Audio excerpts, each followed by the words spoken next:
Olá, amados irmãos, graça e paz da parte de Deus. Daremos continuidade ao estudo do livro Coronavírus e Cristo.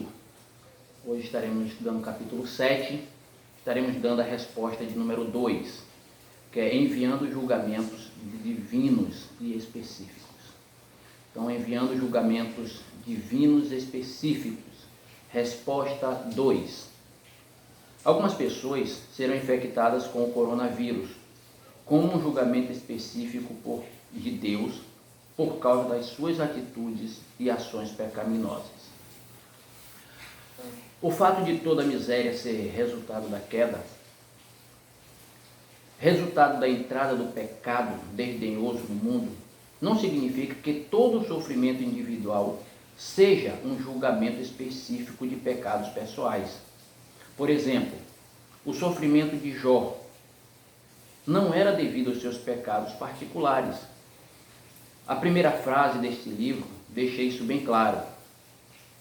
Jó era íntegro e reto, temia a Deus e se desviava do mal. Jó capítulo 1, versículo 1. E como vimos anteriormente, o próprio povo de Deus experimenta muitos dos efeitos físicos de seu juízo.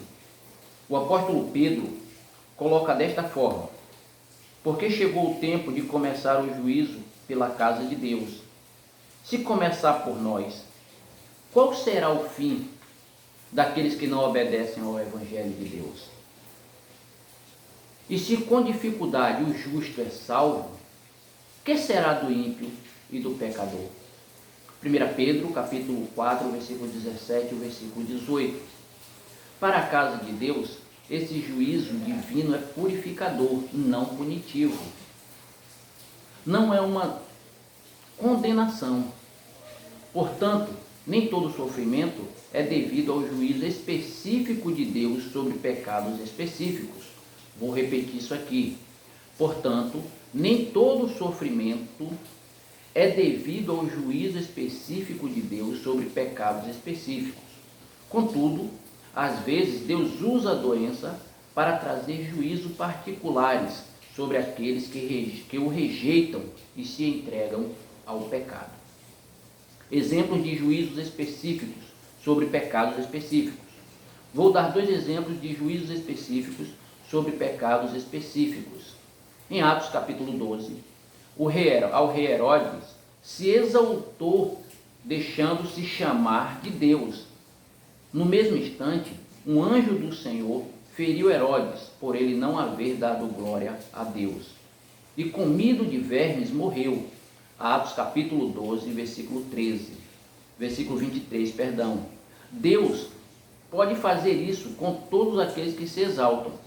O que significa que devemos nos surpreender que mais de nossos governantes não caiam mortos todos os dias por causa da sua arrogância diante de Deus e do homem.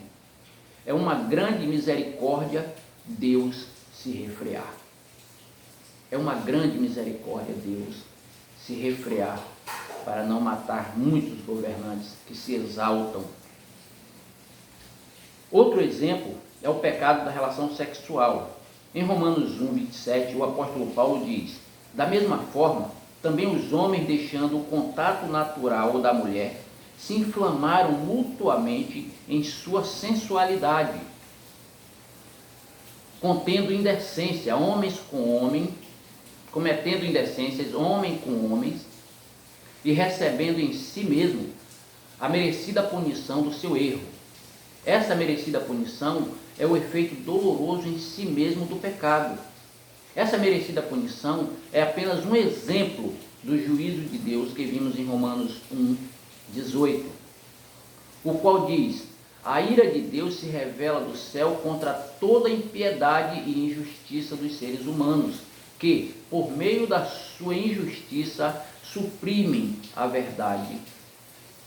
Portanto, embora nem todo sofrimento seja um juízo específico para cada pecado específico, alguns o são. E para concluirmos, que toda alma seja sondada. Portanto, o coronavírus nunca é de forma simplista um castigo a qualquer pessoa. O cristão mais amoroso e cheio do Espírito, cujo pecado foram perdoados por meio de Cristo, pode morrer da doença do coronavírus. Mas é apropriado que todos nós sondemos nosso próprio coração para discernir se o nosso sofrimento é o juízo de Deus sobre a maneira como vivemos. Vou repetir essa frase. Mas é apropriado que todos nós sondemos nosso próprio coração para discernir se o nosso sofrimento é o juízo de Deus sobre a maneira como nós vivemos. Se formos a Cristo, podemos saber que o nosso sofrimento não é um juízo punitivo de Deus. Podemos saber disso porque Jesus disse: quem ouve a minha palavra e crê naquele que me enviou tem a vida eterna e não entra em juízo, mas passou da morte para a vida. João capítulo 5, versículo 24. Agora, pois, já não existe nenhuma condenação para os que estão em Cristo Jesus. Romanos capítulo 8, versículo 1. É disciplina e não destruição, porque o Senhor corrige a quem ama e castiga a todos a quem aceita. O Senhor castiga a quem ama e corrige aqueles a quem o aceita. Que possamos sondar os nossos corações, que possamos levar em consideração aquilo que a palavra do Senhor tem confrontado as nossas vidas. Que nem todo sofrimento é resultado de um pecado específico, mas que alguns são porque Deus permite que assim o seja.